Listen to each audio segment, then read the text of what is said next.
कि enforcement directorate यानी कि ईडी कैसे इन्फोर्सिंग डिक्टेटरशिप बन गया है, कैसे तानाशाही पूर्ण रवैया अपनाए हुए है, इसका एक एक करके आपके सामने आज खुलासा करूंगा। ईडी जो देश की सबसे ताकतवर जांच एजेंसी के रूप में आप सबके सामने प्रस्तुत की जाती है,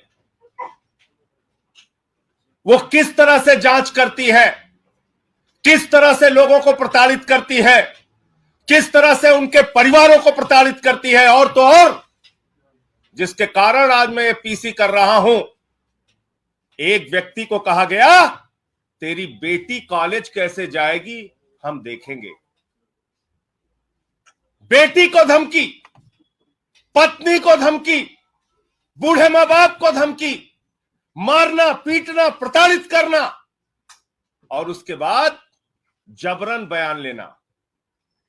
ये मैं नहीं कह रहा हूं, ये न्यायालय के सामने उन लोगों के बयान हैं जिनसे जबरन मारपीट करके उनके परिवारों को धमकी देकर उनसे बयान लिया गया। और मैं एक एक करके नाम पढ़ रहा हूं। ये पहला नाम है चंदन रेड्डी का। ये चंदन रेड्डी हाई कोर्ट में पिटीशन करते हैं, माननीय उच्च न्यायालय में याचिका दाखिल करके ये बताते हैं कि ईडी ने इनको मारा, इनको पीटा, इनके परिवार को धमकी दी और कहा जैसा हम कहते हैं वैसा लिख, वरना तेरे परिवार का वो अंजाम करेंगे तू कहीं मुंह दिखाने लायक नहीं रहेगा। ये सारी बातें इसने लिखी। और इतना ही नहीं, इस चंदन रेड्डी को इतना पीटा गया, इतना मारा गया, इतना मारा गया कि इसके दोनों कान के पर्दे फट गए। दोनों कान के पर्दे फट गए।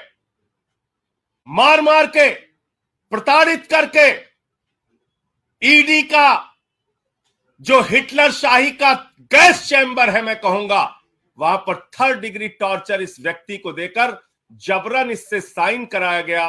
और उसके बाद जब यह व्यक्ति कोर्ट में जाता है तो अपने सारे दुखड़े माननीय न्यायालय के सामने इसने बयान किए।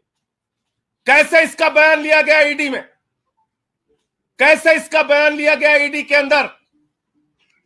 और ये इस व्यक्ति की डॉक्टरी जांच है, जो डॉक्टरी जांच की कॉपी मैं अभी आपको दूंगा। ये दोनों डॉक्टरी जांच ये कहती है कि चंदन रेड्डी को मार मार के उसके कान के पर्दे फाड़ दिए गए, उसको सुनाई नहीं दे रहा है। ये डॉक्टरी की जांच आपको देता हूं। ऐसे कर रही ईडी इन्वेस्टिगेशन।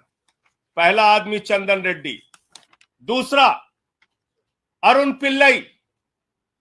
अरुण पिल्लई वो शख्स है जिसकी पत्नी को, बेटी को, परिवार को धमकाया गया, डराया गया। ईडी ने बयान लिया और बयान लेने के बाद यह शख्स कहता है, न्यायालय में लिखकर देता है, माननीय न्यायालय के सामने कहता है, मुझसे जबरन झूठा बयान ईडी ने लिया, मुझसे जबरन झूठा बयान ईडी ने लिया। अरुण पिल्लई। तीसरा व्यक्ति समीर महेंद्रू।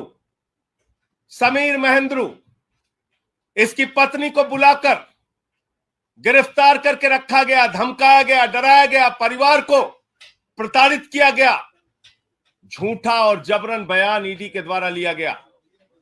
ईडी ने झूठा और जबरन बयान समीर महेंद्रू से लिया और इसने किसी और के सामने नहीं, माननीय न्यायालय के सामने, माननीय न्यायालय के सामने समीर महेंद्रू ने लिख कर दिया कि जज साहब, हमसे तो जबरन झूठा बयान लिया गया। समीर महेंद्रू।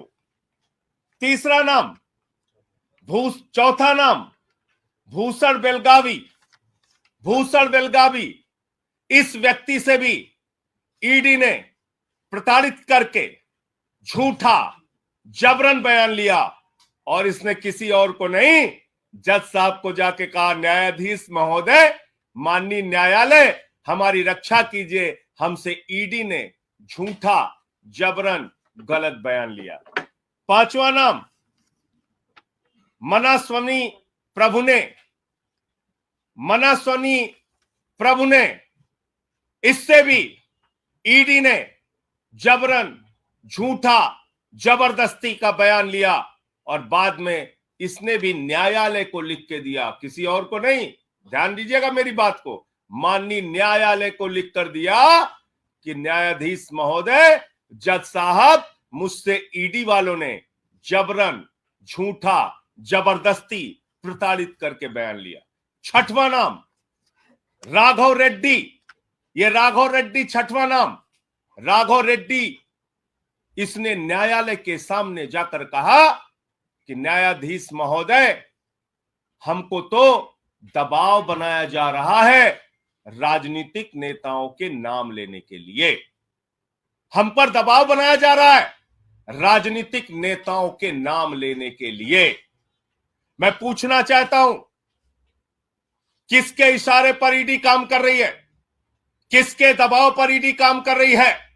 किसके डायरेक्शन पर ईडी काम कर रही है? क्योंकि एक बहुत चौंकाने वाली बात इनके हाई कोर्ट के पिटीशन में लिखी हुई है चंदन रेड्डी के। क्या कह रहे हैं ये? कह रहे साहब, ईडी के अधिकारियों ने तो मारा पीटा, कान के पर्दे फट गए, वहां कुछ ऐसे भी लोग थे जिन्होंने हमको मारा पीटा, जो ईडी के ऑफिशियल्स भी नहीं थे। ऐसे लोग थे जो ईडी के अधिकारी नहीं थे, उन्होंने भी हमारे साथ मारपीट की। कौन से लोग हैं? किस पार्टी के गुंडे ईडी के दफ्तर में जाके लोगों के साथ मारपीट कर रहे हैं? कौन से लोग हैं जो ईडी के दफ्तर में जाते हैं, पूछताछ करते हैं, मारपीट करते हैं और जबरन बयान लिखवाते हैं? इसका खुलासा होना चाहिए। माननीय हाई कोर्ट के सामने यह याचिका पड़ी है। इसके साथ साथ मनीष सिसोदिया जी के पीएस रिंकू, आप जानते हैं कानून में नियम है, किसी को भी बुलाओ, नोटिस दो, पूछताछ करो, कैमरे में पूछताछ करो और सारी जानकारी ऑन पेपर रखो। ईडी हवाई डिपार्टमेंट हो गया है। फोन करता है, बुलाता, आजा, बैठ इतने घंटे, जा घर जा, फिर आजा, बैठ सुबह से शाम तक, फिर घर जा।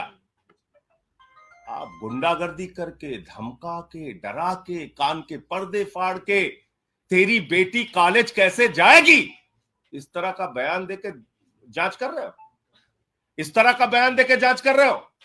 मैं देश के प्रधानमंत्री से पूछना चाहता हूं, आपने बेटी बचाओ बेटी पढ़ाओ का नारा दिया है, बेटियों के नाम पर धमकी दी जाएगी तो कोई आदमी तो अपने प्राण भी दे सकता है, कागज पे दस्तखत करना तो बहुत दूर की बात है। लड़ना है तो सामने सामने लड़ो, कायरों की तरह बेटी का, पत्नी का, परिवार का सहारा लेके मत लड़ो, सामने सामने लड़ो।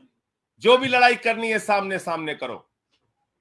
और आपको याद होगा, देश की पार्लियामेंट में, देश की संसद में मैंने सारे विषय सिलसिलेवार करके एक एक मुद्दा उठाया था ईडी के संबंध में और कहा था कि पिछले 8 वर्षों में 3000 छापेमारी ईडी ने की है और मात्र 0.5% ईडी का कन्विक्शन रेट है। और ये कहने पर मुझे प्रिविलेज का नोटिस मिला। बहुत अच्छी बात है। देश की संसद में अब मुझे ये सारे मामले उठाने का अवसर मिल गया। मैं विशेषाधिकार समिति के सामने इन ईडी के अधिकारियों को बुलाने के लिए आज ही ये सारे कागजात प्रस्तुत करूंगा कि ईडी के इन सारे अधिकारियों को बुलाया जाए। विशेषाधिकार, संसद की विशेषाधिकार समिति के सामने मैंने जो मामला पार्लियामेंट में उठाया था, उन आरोपों को ये सारे कागजात 100%, मैं तो कहूंगा 100% से ज्यादा सिद्ध करते हैं कि ईडी राजनीतिक दबाव में जबरन, झूठा मामला बनाती है, सरकारों को बदनाम करती है, सरकारों के ऊपर झूठे आरोप लगाती है। शराब घोटाला जैसी कोई चीज, उसका कोई सिर पांव है ही नहीं। जिन लोगों के जबरन बयान लेकर ईडी ने ये सारे मामले बनाए हैं, वो तो न्यायालय के सामने जाकर कह रहे हैं, हुजूर हमें तो मारा जा रहा है, हमारे तो कान के पर्दे फाड़ दिए जा रहे हैं, हमारे परिवार पे दबाव बनाया जा रहा है, हम पे दबाव बनाया जा रहा है और झूठे बयान लिए जा रहे हैं। बहुत अच्छा है, अब देश की, भारत की संसद की, पार्लियामेंट की विशेषाधिकार समिति के सामने जिसने मुझे नोटिस दिया है, ये सारे विषय और मामले मैं रखूंगा और इन सारे अधिकारियों को वहां बुलाने के लिए बोलूंगा कि इन सबको बुलाया जाए और पूछा जाए कि हाई कोर्ट से लेके और न्यायालयों में जो इनके खिलाफ शिकायतें की गई हैं उसके तथ्य, उसकी सच्चाई, उसकी हकीकत क्या है।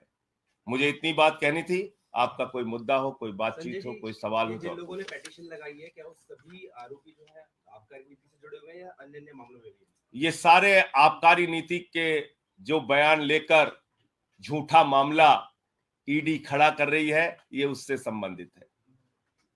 ये सारे मामले जो आप लोगों को बताया जाता है घोटाला घोटाला घोटाला, उस घोटाले में कितना गड़बड़ झाला है, ये सारे बयान इस बात को साबित करते हैं। ये सारे बयान, ये सारी मेडिकल रिपोर्ट, ये हाई कोर्ट की याचिकाएं इस बात को साबित करती है कि घोटाला जैसी कोई बात नहीं। दरअसल गन पॉइंट पे, कान के ऊपर कनपट्टी पे बंदूक लगाकर ईडी, हिटलर के गैस चैम्बर में पूछताछ करके ईडी, ये सारा कुछ मामला झूठा और बेबुनियाद बना रहा है।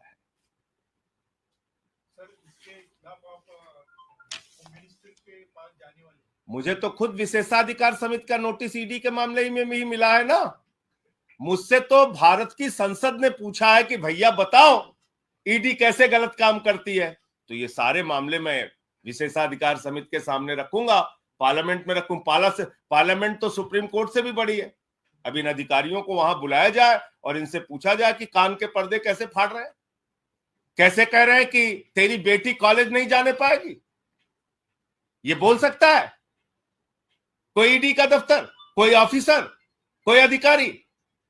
ईडी के दफ्तर में कैसे बिना नोटिस के किसी को बुलाया जाता है?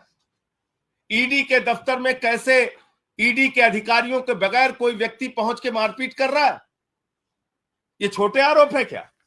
और ये हाई कोर्ट की याचिका है और ये डॉक्टरों की मेडिकल रिपोर्ट है चंदन रेड्डी के मामले में। ये सारे कागजात मैं भी आपको उपलब्ध करा दे रहा हूं, और किसी का कोई प्रश्न हो तो पूछ सकते हैं। आपको लगता है कि मनीष सिसोदिया के मामले में भी इस तरीके की हरकतें ईडी कर सकती है जिस तरह का आरोप आप लगा रहे हैं?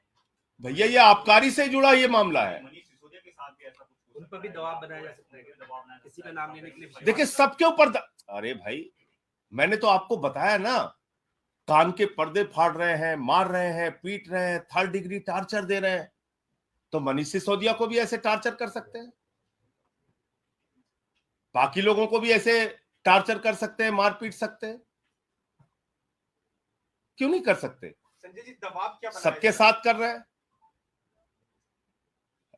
दबाव बनाया जा रहा है। मैं फिर से दोहरा दे रहा हूं आपको सुनना। मनीष सिसोदिया का नाम लेने के लिए भी दबाव बनाया गया और ये जितने आरोपी हैं जिन्होंने ये इसमें साफ साफ लिखा हुआ है इस चंदन रेड्डी की याचिका में कि मेरे ऊपर मारपीट करके कान का पर्दा फाड़ के परिवार को धमकी देकर ऐसे कागजात पे दस्तखत कराए गए, ऐसे कागजात पे हस्ताक्षर कराए गए जिनके बारे में मुझे कोई जानकारी नहीं। राघव रेड्डी ने कहा है कि मुझसे राजनीतिक नेताओं का नाम लेने का दबाव बनाया जा रहा है। राजनीतिक नेता कौन है सारे लोग जानते हैं। संजय जी सवाल ये है कि जिस तरीके से भाजपा के कुछ नेता मुख्यमंत्री का नाम ले रहे हैं, तो क्या आपको शंका है कि मनीष सिसोदिया पे भी ऐसा दबाव बनाया जाएगा मुख्यमंत्री का नाम लेने के लिए? देखिए ये प्रमाण इस बात को कहते हैं कि ईडी की पूरी इन्वेस्टिगेशन, ईडी की पूरी जांच कूड़ेदान में डाल देनी चाहिए। ये सारे आरोप, ये सारे कागजात, न्यायालय के सामने इनके द्वारा दिया गया आवेदन, इनकी याचिकाएं चिल्ला चिल्ला के ये कह रही हैं कि ईडी झूठा, फर्जी, बेबुनियाद मुकदमा दिल्ली सरकार को बदनाम करने के लिए, केजरीवाल जी को और आम आदमी पार्टी को बदनाम करने के लिए बना रही है। ये सारे कागजात चिल्ला चिल्ला के कह रहे हैं।